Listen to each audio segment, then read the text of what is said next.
Science of Getting Rich, by Valence D. Wattles. Recording is in the public domain. Chapter 1. The Right to be Rich.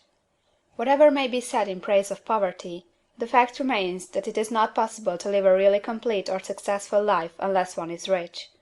No man can rise to his greatest possible height in talent or soul development unless he has plenty of money. For to unfold the soul and to develop talent he must have many things to use, and he cannot have these things unless he has money to buy them with. A man develops in mind, soul, and body by making use of things, and society is so organized that man must have money in order to become the possessor of things. Therefore, the basis of all advancement for man must be the science of getting rich. The object of all life is development, and everything that lives has an inalienable right to all the development it is capable of attaining. Man's right to life means his right to have the free and unrestricted use of all the things which may be necessary to his fullest mental, spiritual, and physical unfoldment, or, in other words, his right to be rich. In this book, I shall not speak of riches in a figurative way. To be really rich does not mean to be satisfied or contented with a little. No man ought to be satisfied with a little if he is capable of using and enjoying more. The purpose of nature is the advancement and unfoldment of life, and every man should have all that can contribute to the power, elegance, beauty, and richness of life. To be content with less is sinful. The man who owns all he wants for the living of all the life he is capable of living is rich, and no man who has not plenty of money can have all he wants. Life has advanced so far, and become so complex, that even the most ordinary man or woman requires a great amount of wealth in order to live in a manner that even approaches completeness. Every person naturally wants to become all that they are capable of becoming. This desire to realize innate possibilities is inherent in human nature. We cannot help wanting to be all that we can be. Success in life is becoming what you want to be. You can become what you want to be only by making use of things, and you can have the free use of things only as you become rich enough to buy them. To understand the science of getting rich is therefore the most essential of all knowledge. There is nothing wrong in wanting to get rich.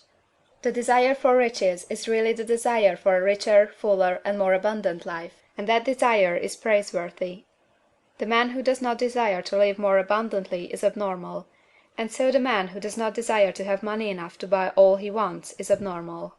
There are three motives for which we live. We live for the body, we live for the mind, we live for the soul. No one of these is better or holier than the other. All are alike desirable, and no one of the three, body, mind, or soul, can live fully if either of the others is cut short of full life and expression. It is not right or noble to live only for the soul and deny mind or body, and it is wrong to live for the intellect and deny body or soul. We are all acquainted with the loathsome consequences of living for the body and denying both mind and soul, and we can see that real life means the complete expression of all that man can give forth through body, mind, and soul. Whatever he can say, no man can be really happy or satisfied unless his body is living fully in every function, and unless the same is true for his mind and his soul. Wherever there is unexpressed possibility, or function not performed, there is unsatisfied desire. Desire is possibility seeking expression, or function seeking performance. Man cannot live fully in body without good food, comfortable clothing, and warm shelter, and without freedom from excessive toil. Rest and recreation are also necessary for his physical life. He cannot live fully in mind without books and time to study them, without opportunity to travel and observation, or without intellectual companionship. To live fully in mind he must have intellectual recreations, and must surround himself with all the objects of art and beauty he is capable of using and appreciating. To live fully in soul, man must have love, and love is denied expression by poverty. A man's highest happiness is found in the bestowal of benefits on those he loves. Love finds its most natural and spontaneous expression in giving. The man who has nothing to give cannot fill his place as a husband or father, as a citizen, or as a man. It is in the use of material things that a man finds full life for his body, develops his mind, and unfolds his soul. It is therefore for supreme importance to him that he should be rich. It is perfectly right that you should desire to be rich. If you are a normal man or woman, you cannot help doing so. It is perfectly right that you should give your best attention to the science of getting rich, for it is the noblest and most necessary of all studies.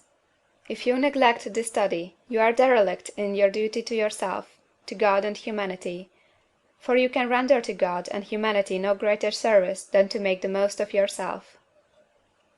CHAPTER 2.